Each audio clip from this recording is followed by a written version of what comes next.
All right, we're live. We did it. We did it indeed. We're here. Just to continue a thread from last week, Paul, I see you did the assignment and had steak on Valentine's Day. I did. Yep. Made some mistakes. Nice. Claire, did you get your steak? No, we didn't. What? Oh, So no. we had dinner planned for the day after Valentine's Day. Yeah, you were going to go out, right? Yeah. We wake up, Reese isn't feeling well, Oh, no. but so we're like, okay, we can just reschedule. But then, or right before I reschedule, I'm like, okay, one last check. Did you want to? And she's like, okay, no, I'm good. We can do it. So we go to the restaurant, get there, and half of the restaurant's staff is not there. They got sick and canceled. So half the staff is there. Yeah. We had a reservation, and there's at least 10 groups in front of us that haven't gotten served yet. We stand there for 20 minutes and just give up and go home. Damn. So Man. we're doing makeup dinner tomorrow. Okay. So. Nice. Okay. Paul, how did your experience went smooth? You looked like you cooked it yourself. Yes, we cooked it. Yeah, went well. Medium rare. Perfect. It's fine. Yeah, I don't know what else to say about it. Cooking got a lot easier in the last couple of years ever since buying a thermometer, so you can actually cook things properly. Sure. It's great. It's great stuff. Yeah. Yep. Steaks went well over here too. Cooked it medium rare-ish. What do we have on the side? Some fried potatoes. Okay. And a salad. That was the meal. Nice. How's your guys' week been? It's almost over, so it's good. It's good. Yeah, it's been all right. Okay. Well, we can just get right into it. Top-down perspective for February 19th. I'm Sean Booker. I'm Paul Fleck. I'm Claire Wheeler. Claire, you have games to talk about for the first time in a few episodes, so please start us off. So we finished Castlevania Curse of Darkness for game clearing, and I had some time left in the day, so I figured I would try out Knights of the Round for the Super Nintendo, which is a Capcom arcade beat 'em up that got ported to the SNES. I did not beat it on stream, but I beat it immediately after streaming it. Okay. It is a beat 'em up where you how do I even describe this? There's no throws because you're fighting with swords the entire time, or an axe if you're Percival. All the characters do ridiculous damage. You like die in 3 or 4 hits. Some of the bosses have insane range, and it's just like it's a weird game to go through. I had a good time. It's just like it took me a bit to figure out how to fight some of the bosses because straight up like a couple bosses turn into regular enemies, and their range is like if you're in a mid combo with them, they'll just grab you and throw you. Doesn't matter if you're in the combo and they're stunned; they just somehow can do it. Wow. But it turns out your range is longer than the game lets you to believe, so you can just barely stay out of range and kill them. So that's how I got through it. Had fun with that, and then while I was doing that on stream, someone had suggested doing King of Dragons, which was another Capcom beat 'em up that was more like the Dungeons and Dragon games they eventually released. Mm-hmm. So sat down and did that one off stream and had a good time with that. That was like an 18 stage or no, like 16 stage beat 'em up. That's where you long. had like different D&D classes. Like, oh yeah, some of the stages were crazy short, but like it was still 16 stages. Yeah. Right. You had to choose between classes like fighter, mage, elf, which had a bow, cleric, and dwarf. Okay. I did fighter first and didn't get too far. Then I did elf and got to the final boss and died. And then I did wizard and crushed the final boss. Nice. Cool. It's one of those games that's weird because like they gave you 2 continues, but each one has 5 lives.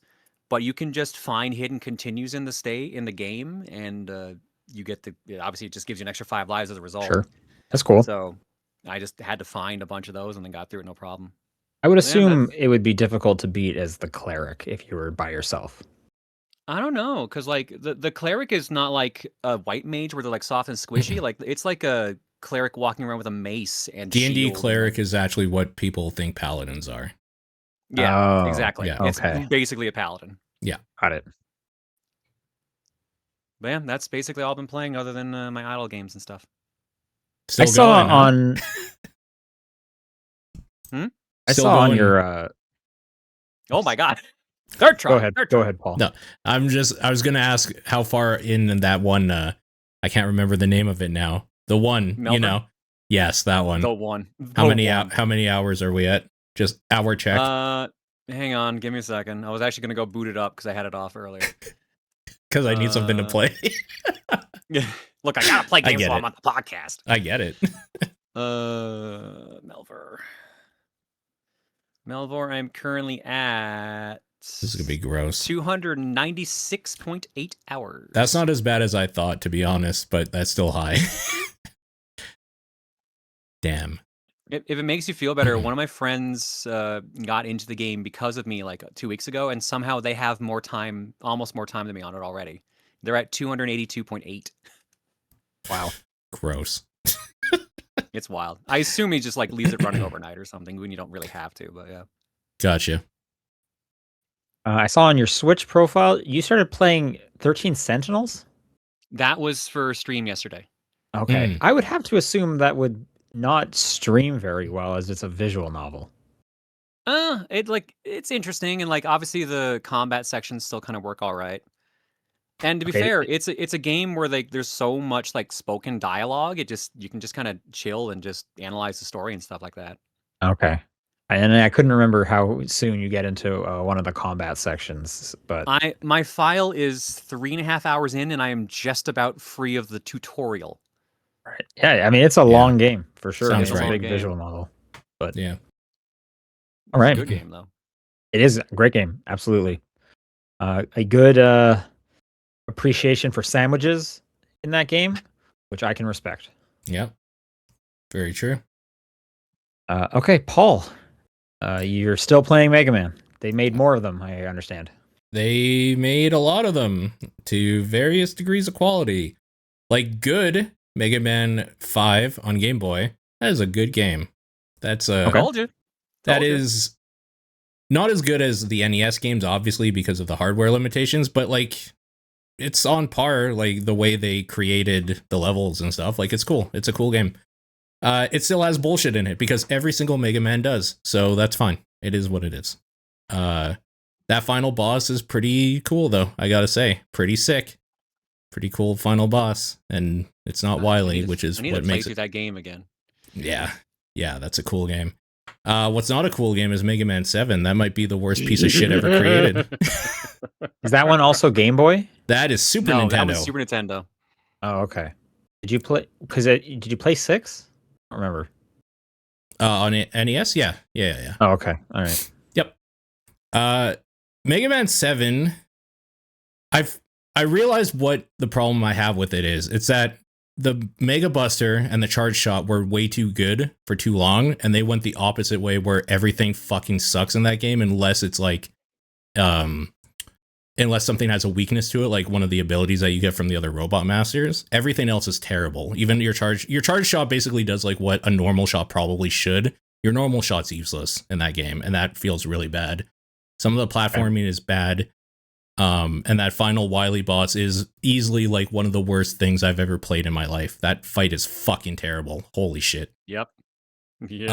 So what makes that boss terrible is that it's a 2-phase boss. The first phase isn't too bad. It's pretty standard Wily shit. You learn the pattern, you get like through it or whatever. And then he does the, I can't remember the name of it, but it's the Wily machine basically where it's him that disappears like periodically. Wily capsule, I think. The capsule, yeah. He's just like him in a capsule moving around the stage, disappearing into the background, shooting stuff every now and then, and that's when you can hit him. The problem is that in this Wily capsule, he shoots out a barrage of 4 shots that kind of home in on you. They do like one basic home in and then an actual home in before they leave. So it's hard to dodge.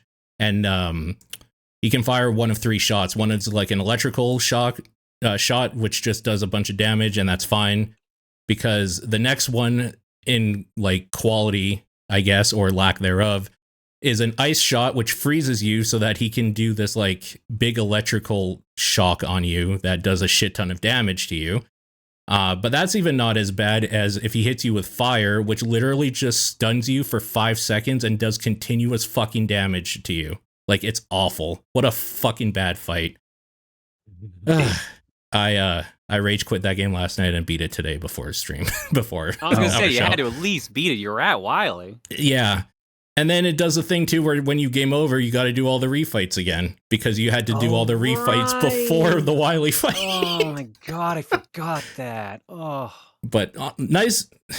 Okay, so if I had played on an emulator, I'd stop playing on emulator for this because the Legacy collections were on stupid sale, so I bought them for like $30, everything. So I'm using Legacy 2. If I had played on emulator, I could just save state before the bad Wily fight, like stage 2 of the Wily fight, and then I could just keep doing it or whatever, and that'd be fine.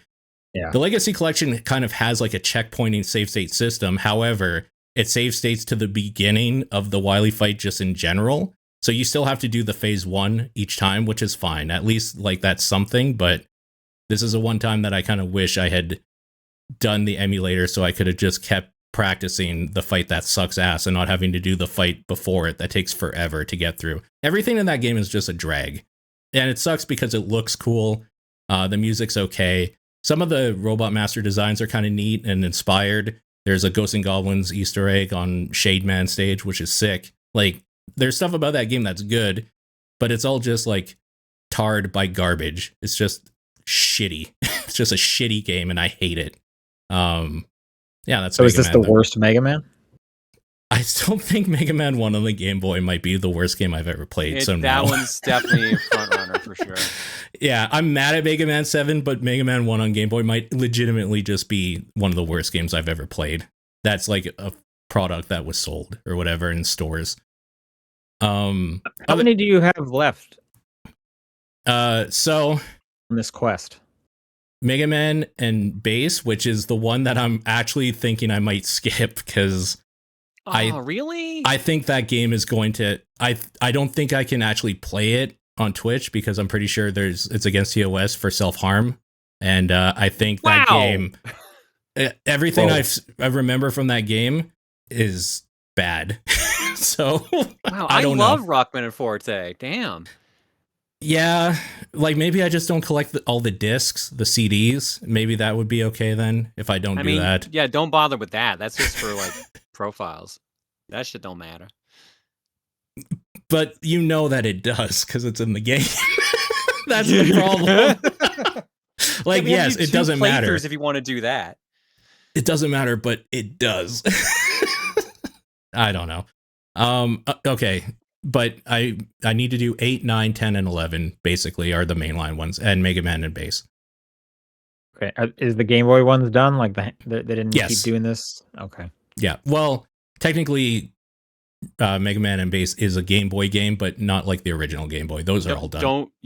Don't do the GBA version of Mega Man and Base. Do the Famicom version, for the love of God. Okay. Sounds like you need to do both. You're doing both versions. Do the rest Super of them. Famicom version. At this point, yeah. I do have to go to Powered Up as well, which will be kind of fun because I haven't played that in a long, long time, so I'm interested to revisit that. And then, like, technically the Anniversary Collection and Legacy Editions are separate releases, but they're the same game, so I'm probably not going to bother with that. Like, there's no difference in them. Where Wily Wars was actually kind of remakes of the original 3, these are just ports, so I don't think I'll bother with those. And then I'll be ready for next year for, what is it called? Charged Up? Is that the new one? I think it's Charged Up. I can't remember. I thought it was like Dual Strike or something. Yeah, yeah, you're right. Dual effect, dual something. Yeah, Dual Overdrive. I don't know. Dual screen. It's a dual DS screen. game. Yeah, the DS. Yeah. Mega Man DS. Finally, finally. It's almost over though. The only reason I kept going is because after I was done the Game Boy games and the NES games, I'm half done. Like, what's the Dual Overdrive? And no other games are coming out, so you're just waiting. Yeah, exactly. That's right. There's nothing else. There's not 2 games that came out literally today and a demo that I wanted to play, but you know, it is what it is. What came out today?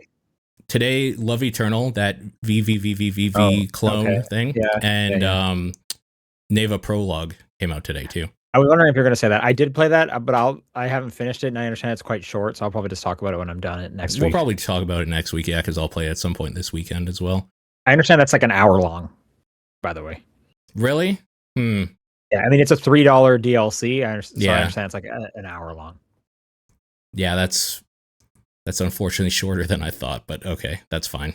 There's other stuff to play, so I'm not like mad about it, but I do like that game, so I kind of wish it was longer, but whatever.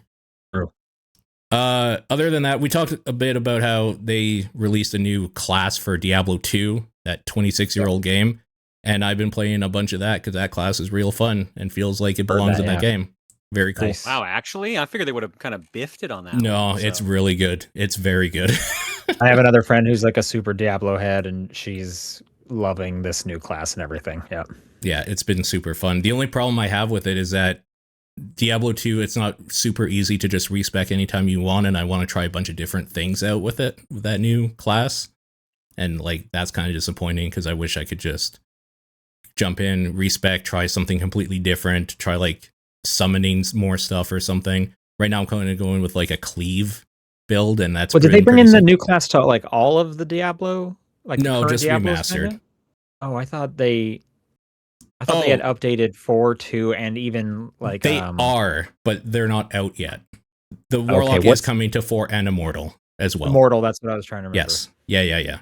I thought you were meaning like the old Diablo 2, like the original. You can't play it on that. It has to be the remaster. No, I was going like the ones that are like quote unquote current, because they kind of have a few that are that they're like ongoing updates and stuff. All 3 of them. Yeah. It's cool.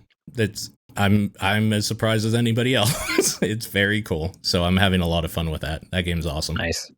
Yeah, that's all I've been doing. Cool.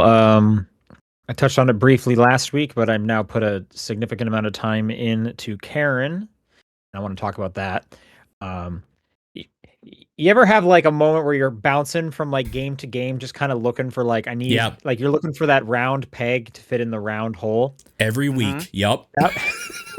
That was me like a week and a half ago, and for whatever reason, Cairn was that game for me. So I am like super digging it right now. Nice. This is from, I think the development studio is called The Game Bakers. They did Haven. Game Kitchen, isn't it? Or is it Bakers? Say again? Isn't it Game Kitchen? Or is it Game Bakers? I think it's Game Bakers. But they did Haven and they did Fury. Yeah. They do a bunch of different stuff. They're always kind of like making kind of pretty unique games. This is no different.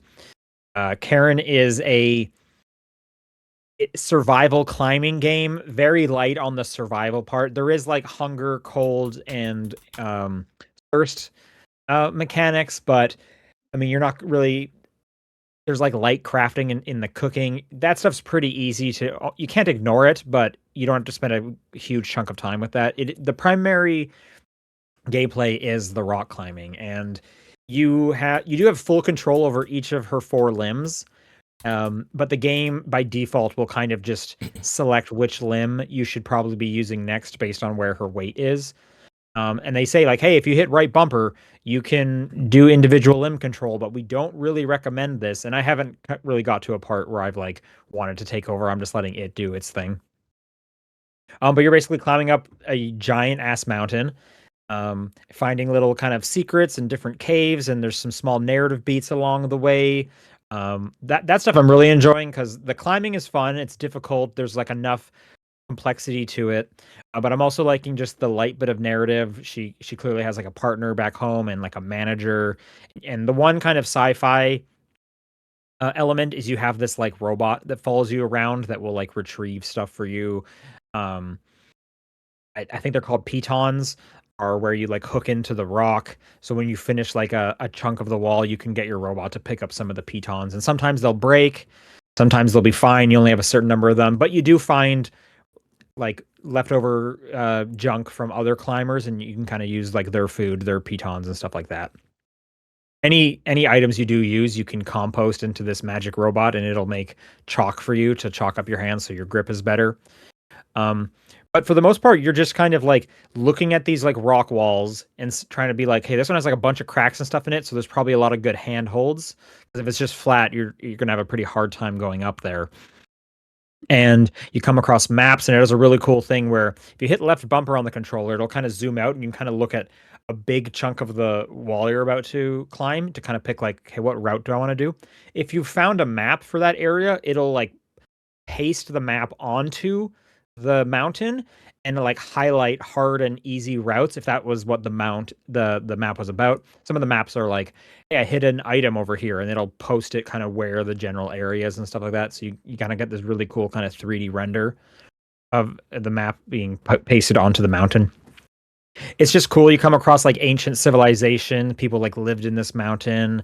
I found a dead body in a cave. That was pretty crazy. I found a rave cave. That was kind of fun. Okay. There's all these little like kind of just side things that don't really have to do with you finishing the mountain and your personal story, but you just kind of come across, and it kind of comes down to like, hey, do you want to climb over there? It's going to be a little harder and kind of out of your way, but there might be a fun narrative thing, or there might even be some like items that you could use. Like maybe there's going to be some fresh water so you can fill up your canteen. Maybe there'll be some food from someone else, yada yada. So there's that's kind of the risk reward situation. It's pretty great. I'm liking it. It's on PlayStation and PC. I'm playing it on PC, which is great because I can then play on my Ally, and it's really nice to just play in bed and like climb and chill. And it's both like a good podcasting game, but then also a bad one because like sometimes I'm just like gripping that thing real hard and just being like, I got no pitons left. I need to make it up there. And then some nights, you spend an hour on one chunk of the wall and you just can't get up there for one reason. You're at a part where it's like constantly raining, so you're slipping more, and that's frustrating, and that's life. So yeah, I'm really into Cairn right now. Nice. That's life. Yeah. Yeah. Absolutely life. Another game I want to talk about is the full title is Aerial Knight's Drop Shot. Yeah, I was Aerial interested Knight in this. Is this like solo dev who he has like a Patreon where you can kind of like fund his game development. And I actually played Drop Shot. It was either 1 or 2 GDCs ago, back when it was kind of like there was one stage with an idea, and now it's out. I will say I do think this game still kind of feels a bit like a prototype. It doesn't feel like a fully fleshed out game. I would actually love for them to keep going. I don't know, but maybe their philosophy is just kind of like make these small games move on. You could probably finish all of Drop Shot in like 2 hours, but the premise is pretty funny.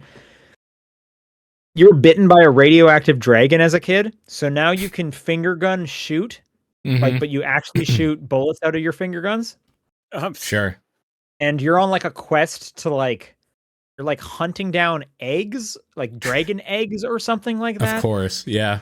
But for whatever reason, the plane you're in every time, everyone on the plane wants to kill you, and you want to kill them. I don't know. It's just like everyone for themselves, kind of. So every mission is you and like 10 people jumping out of a plane, and you need to like survive the fall. So what you're doing is you're like trying to drop faster so you can catch up to them to shoot them with your finger guns or avoid their shots and then just get to the finish line. You don't have to get to the finish line first.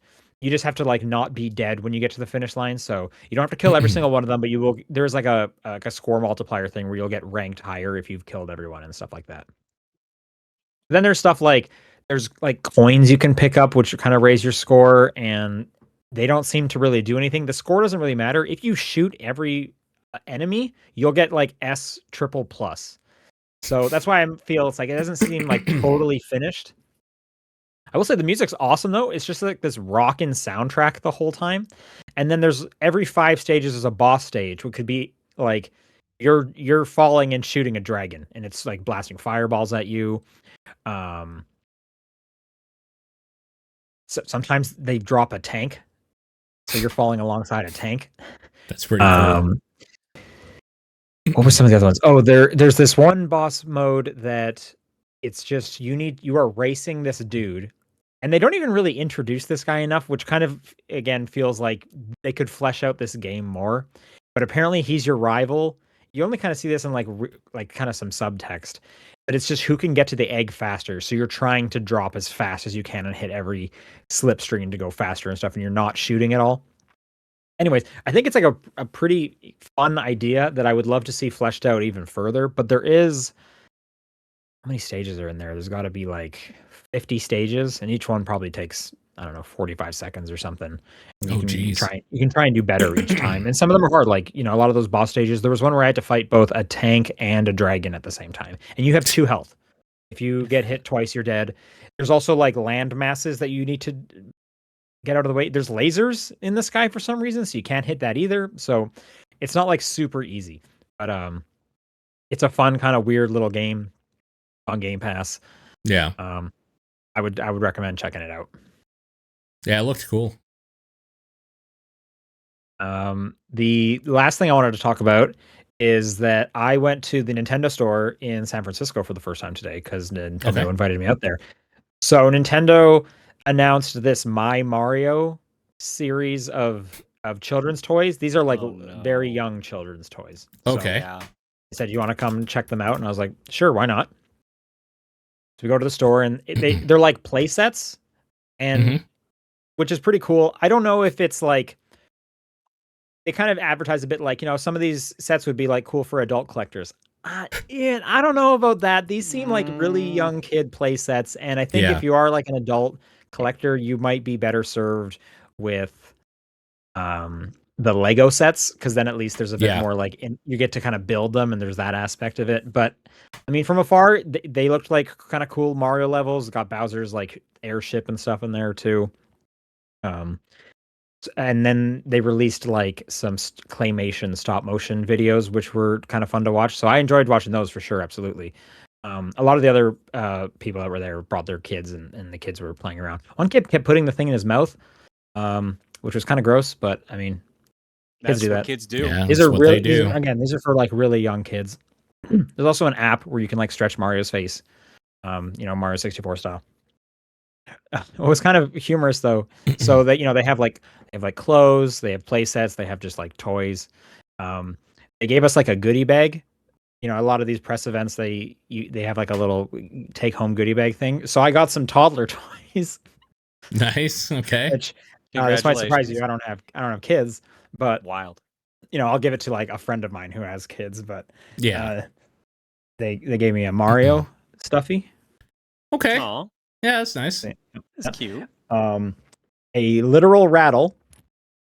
Well, yeah. Okay. Yep. I guess there's now Mario Fisher Price toys, so they kind of look like those little Fisher Prices, but a little bit more detailed. And I got Fire Mario. Okay. And then this was actually the coolest thing. This last one. So they had a wooden block set where there's Yoshi, there's Peach, there's a bunch of them. You have to buy it like as a set, but they were selling Mario as, I'm trying to get it without the like glare on it. There we go. Oh, okay.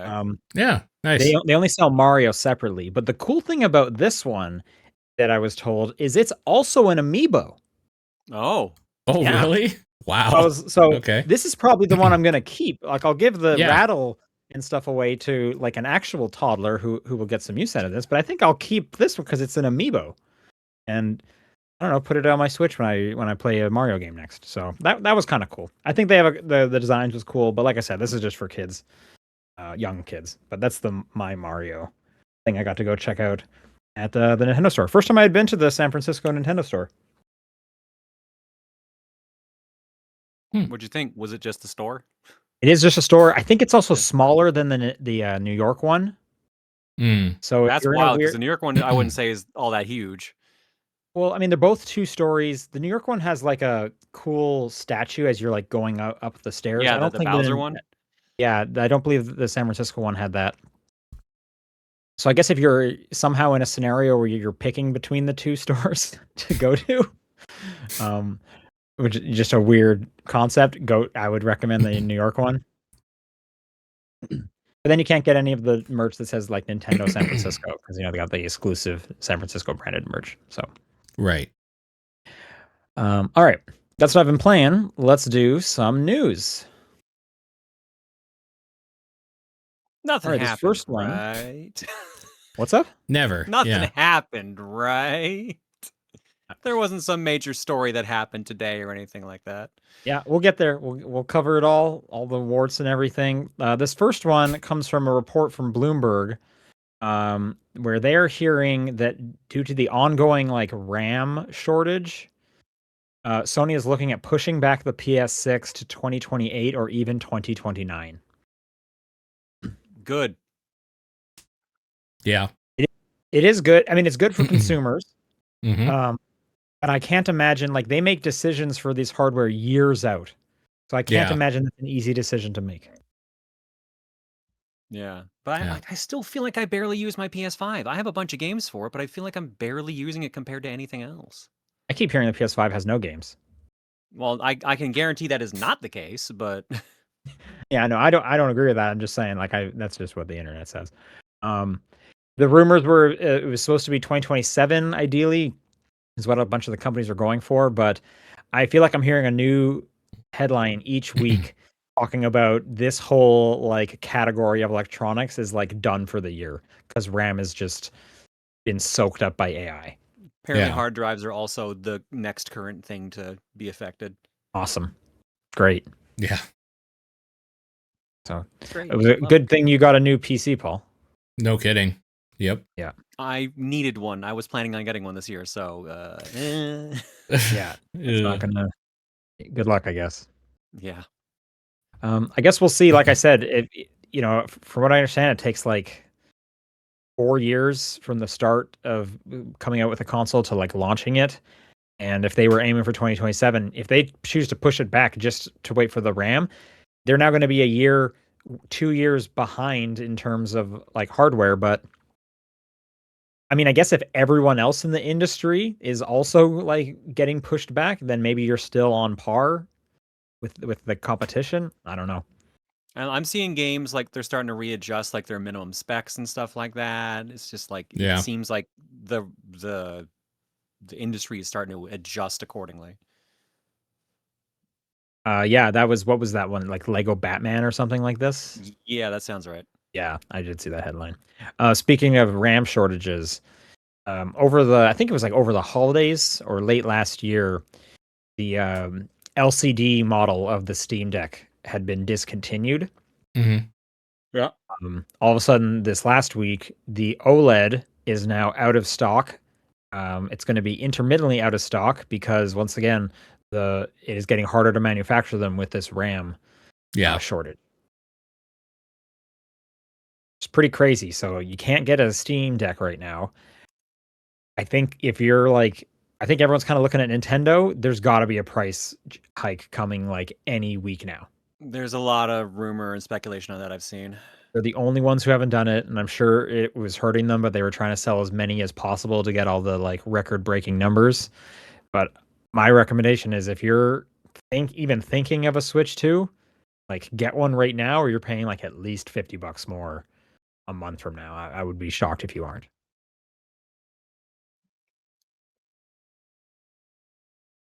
All right, now for the usual layoff corner of the news segment. Hooray. Ubisoft has laid off a bunch of people at their Toronto studio, at least 40 people, but they have insisted that the Splinter Cell remake is still coming. I don't think I remember them saying they were doing a Splinter Cell remake. Do you guys? I think there's been rumors of a Splinter Cell game for ages. Like, I know that the most recent Rainbow Six trailer I saw going around showed a mode that had Solid Snake and Sam Fisher in it. Yeah, Snake is back. Siege. There's a Siege one. Yeah. From this story makes it seem like there's a full-on Splinter Cell remake, which if that was new news, you know, that would have been like the headline, hey, Ubisoft announces a Splinter Cell remake, but clearly that's not the headline, so maybe I just forgot about it. It just says it got announced a while ago. Okay. Yeah. I don't remember that at all, but okay. Anyways, 40 people at the Toronto studio, which is about 8% of the company. The Toronto studio is also one of the largest Ubisoft studios. That's a bummer. Yeah. Sean, you were away when we were talking about it, but the Prince of Persia, it's not happening. We've been following it, and it ended up being canceled. Right. Yeah. I did see that while I was in Asia. How crazy is that? That was with their whole big like kind of restructuring thing where they have these like silos, like these categories of them, and they canceled like 6 games. That was one of them. Yeah.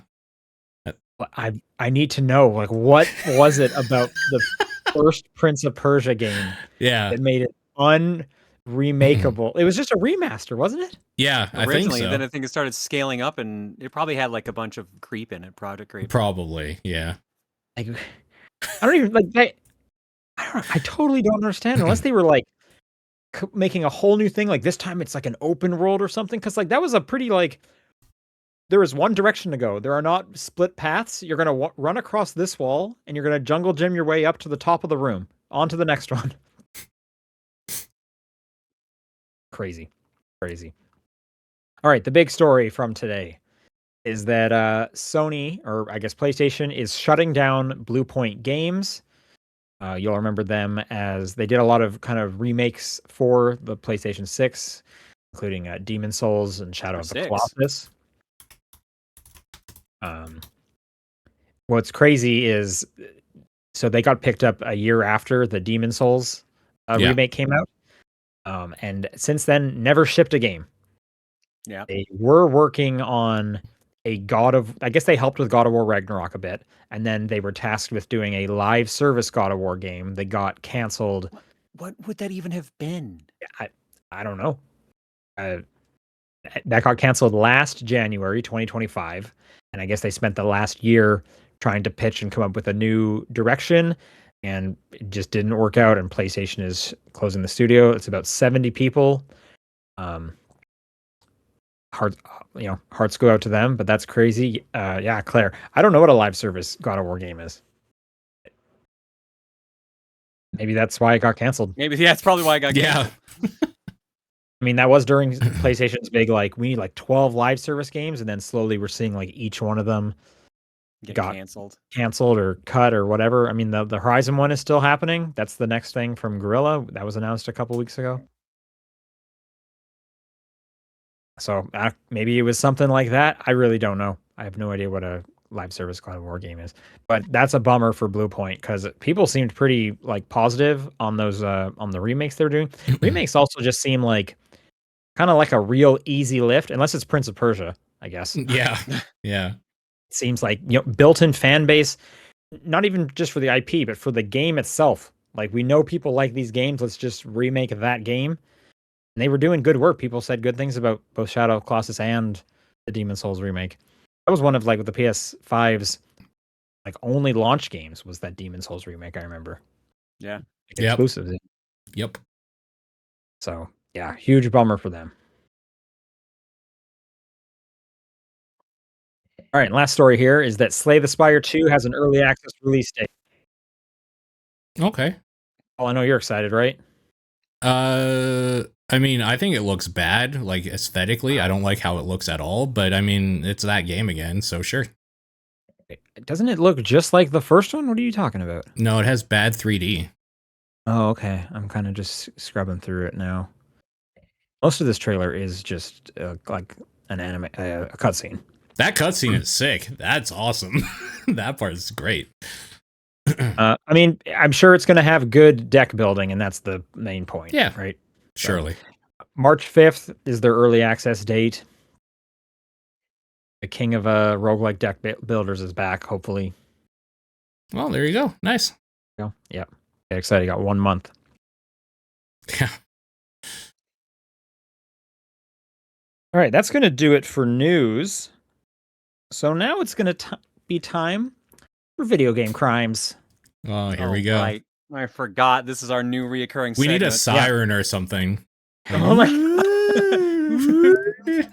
yeah, this is our recurring segment where we highlight and pass judgment on possibly criminally bad video game design in the hopes of fixing video games.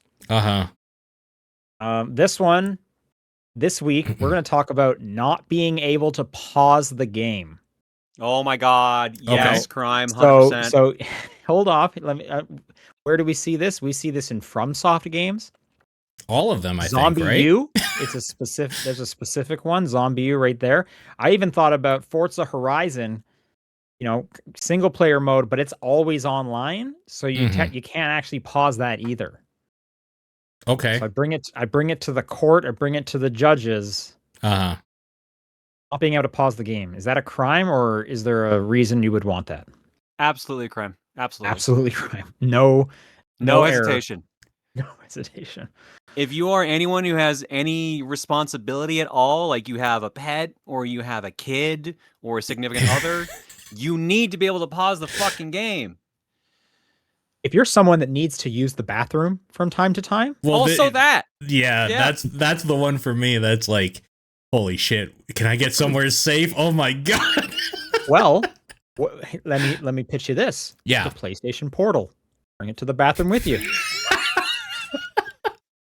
Yeah, I like this idea that we were talking about game design that was made to sell Nintendo powers or whatever, strategy guides. This is meant to sell PlayStation portals and stuff. Finally, something Yeah. did it. Okay, let me say, let's look at Zombie U. Not being able to pause that when you're in the inventory, I think is actually a positive. I think it's cool. I mean, that for game design makes sense because it's meant to be tense. Yeah, exactly. And I think that's the same thing about FromSoft games. I don't think Forza Horizon is trying to always be tense. No, I didn't actually even know about, like, I didn't even think about the Forza Horizon. From the FromSoft games, I can say at least there's enough points where if you just kill shit, you're probably safe, because there's not just like stuff everywhere all the time in those games, at least. Like Forza Horizon, I didn't know you couldn't pause that. That's a little crazy to me. Wild. I didn't know that. And I like Zombie U. I like the fact that you had to look away from your television screen down to like in your backpack to like rustle around on your Wii U tablet or whatever. Like, I like a lot of those ideas for sure. So what I'm hearing, Paul, is you're saying this is not a crime. You're saying there's a time and place. So is it a crime to be just kind of like negligent with people's like time?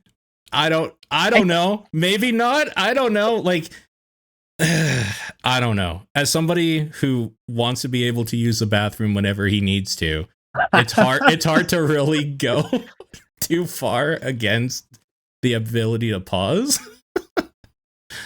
What I'm saying, so I'm playing Black Myth Wukong right now. Yeah, that's a Souls-like. That thing lets me pause whenever I want. You know what? Good. Is it better for it? I understand, they want it to be tense and scary, but there is less and less as I get older. I can't give 100% of my attention to the game at all times, as much as I would like to. But also sometimes, like, I need to go to the bathroom. I need to take a drink. The game's hard enough as is. There's other ways you can make it tense and hard. I think you got to let me pause this game. I'm putting my gavel down. Not being able to pause the game is a video game crime. For single player games specifically, it's rough. Like, I understand when you're in an MMO or whatever, there's like hundreds of other people in the same instance that you like. Of course, you can't just pause. Multiplayer games are an exception. Yeah, for sure. But yeah, the fact that like you can't pause Forza Horizon is fucking crazy. So we need a verdict, Paul? I mean, I would prefer being able to, if I need to get up and like grab my cat from killing itself, I could do that without having to lose progress.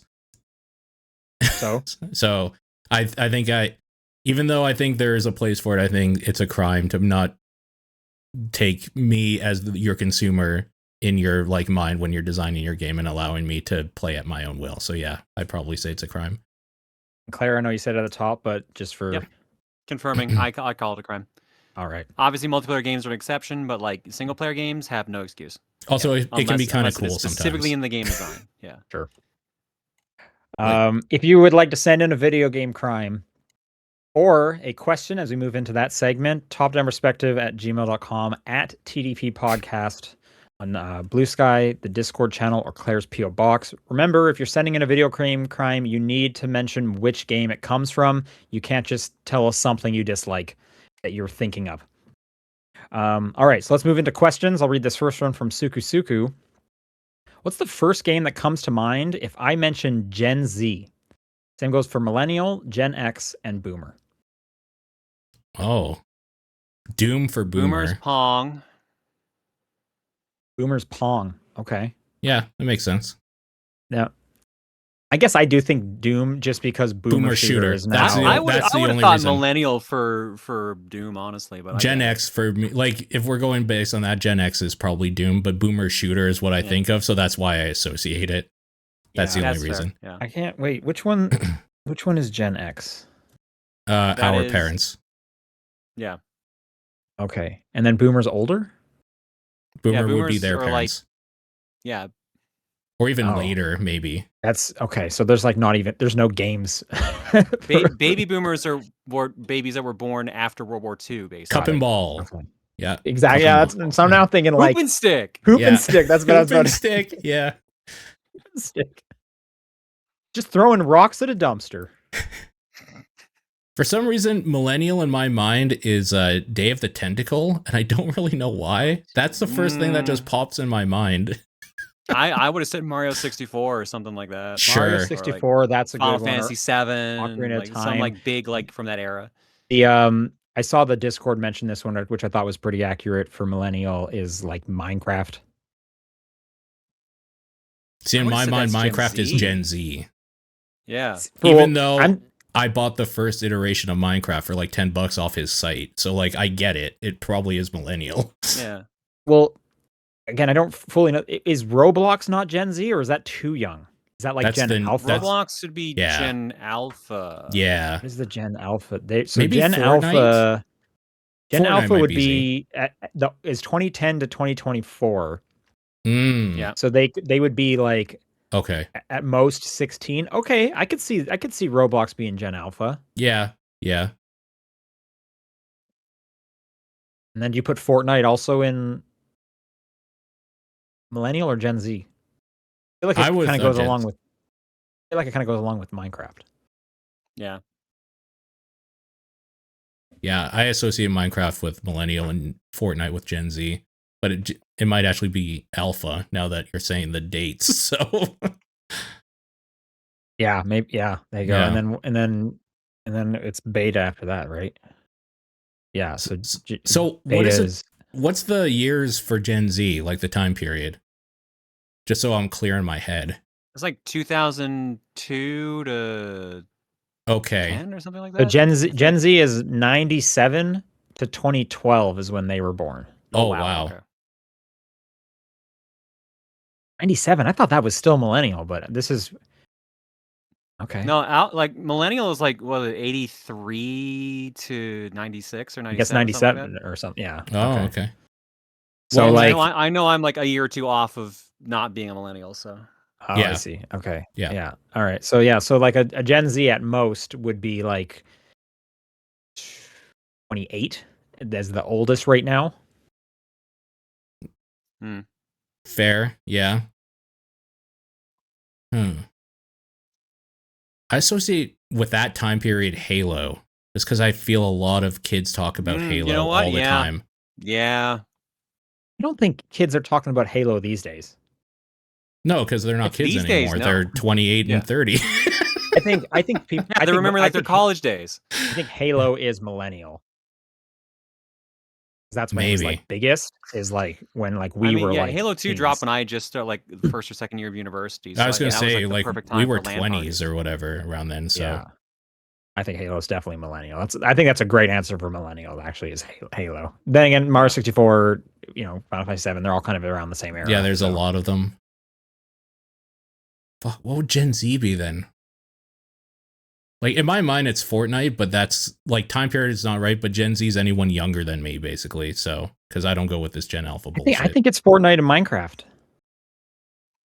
Minecraft Gen Z, I could see. I think I'd agree with that. Yeah. Okay.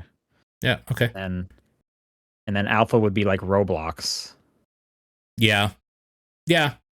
That's probably true. And then Beta is obviously Cairn.